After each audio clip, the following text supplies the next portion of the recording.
नमस्कार, बहुत स्वागत है आपका न्यूज 18 के डिजिटल प्लेटफॉर्म पर। खाड़ी क्षेत्र में मंगलवार रात तनाव एक बार फिर बढ़ गया जब ईरान ने अमेरिकी सैन्य ठिकानों को निशाना बनाते हुए मिसाइलों और ड्रोन की नई खेप दागी।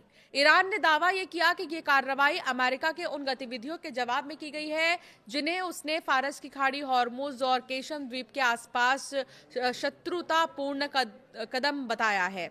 ईरान के हमले में कुवैत स्थित अल सलीम एयरबेस और बहरीन का ईसा एयरबेस निशाने पर रहे। इसके बाद पूरे क्षेत्र में सुरक्षा अलर्ट जारी किया गया।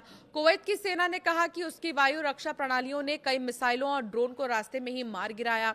बहरीन के गृह मंत्रालय ने बताया कि संभावित खतरे को देखते हुए चेतावनी के सायरन बजा दिए गए हैं, सुरक्षा उपाय बढ़ा दिए गए हैं। और दूसरी ओर अमेरिकी सेना की सेंट्रल कमांड सेंटकॉम ने कहा है कि उसने आत्मरक्षा के तहत ईरान के केशम द्वीप पर कार्रवाई की।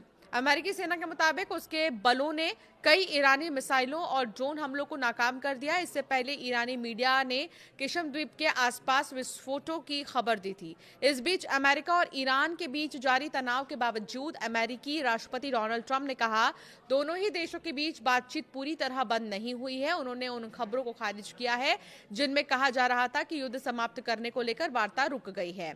ट्रंप ने कहा कि अमेरिका और ईरान के बीच लगातार संवाद जारी है। अब तक ईरान युद्ध में क्या क्या हुआ, अब आपको ये बताते हैं।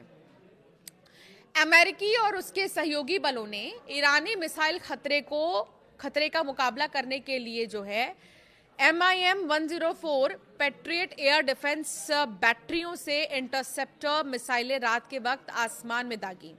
कुछ रिपोर्ट्स में दावा किया गया है कि एक अमेरिकी एयर डिफेंस मिसाइल सामने से आ रही मिसाइल को रोकने में असफल रही और गैर सैन्य क्षेत्र में गिर गई। उधर लेबनान में भी हालात सामान्य नहीं है। ट्रंप ने एक दिन पहले दावा किया था कि इजरायली प्रधानमंत्री बेंजामिन नेतन्याहू ने बेरूत के दक्षिण इलाकों पर प्रस्तावित हमले रोकने पर सहमति जताई है। बावजूद इसके दक्षिणी लेबनान में इजरायल की हवाई और सैन्य कार्रवाई जारी है।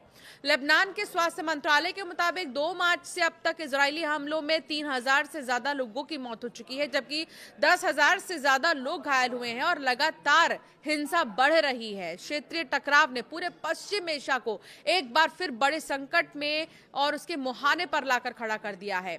ईरान की रेवोल्यूशनरी गार्ड्स ने दावा यह किया है कि उसने अमेरिकी हमलों के जवाब में मिसाइलों और ड्रोन से क्षेत्र में मौजूद अमेरिकी नौसेना के 5th फ्लीट मुख्यालय और एक अमेरिकी एयरबेस को निशाना बनाया।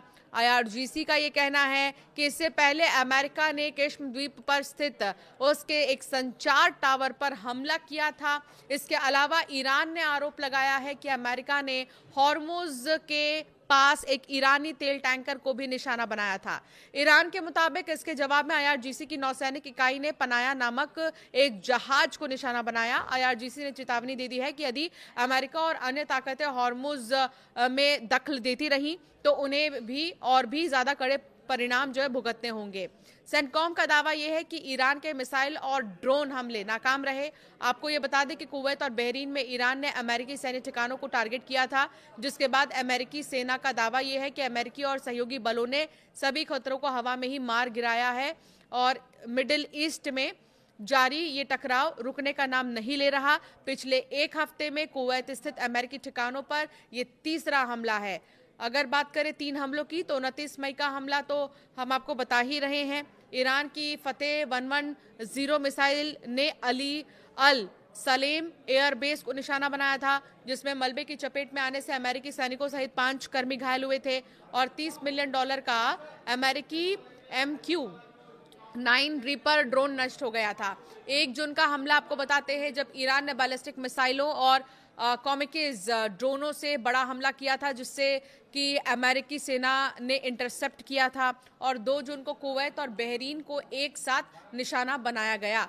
अभी कुछ कह नहीं सकते कि मिडिल ईस्ट में हालात कब जो है संभलेंगे, ईरान अमेरिका की बातचीत कब जो है एक समझौते में बदलेगी, कुछ भी नहीं कहा जा सकता, क्योंकि आज 1 सेकंड पहले ये पता चलता है कि सब कुछ ठीक होने वाला है और 1 सेकंड बाद ही ऐसे हमले शुरू होते हैं जो ये बता देते हैं कि ये उम्मीद करना कि मिडिल ईस्ट में सब कुछ ठीक हो गया है, ये बहुत ही गलत है। हालांकि अब ये देखना होगा कि अब ये बड़े जो देश हैं सशक्त देश जिन्हें कहा जाता है, शक्तिशाली देश जिन्हें कहा जाता है, वो कब तक शांति समझौते पर आएंगे।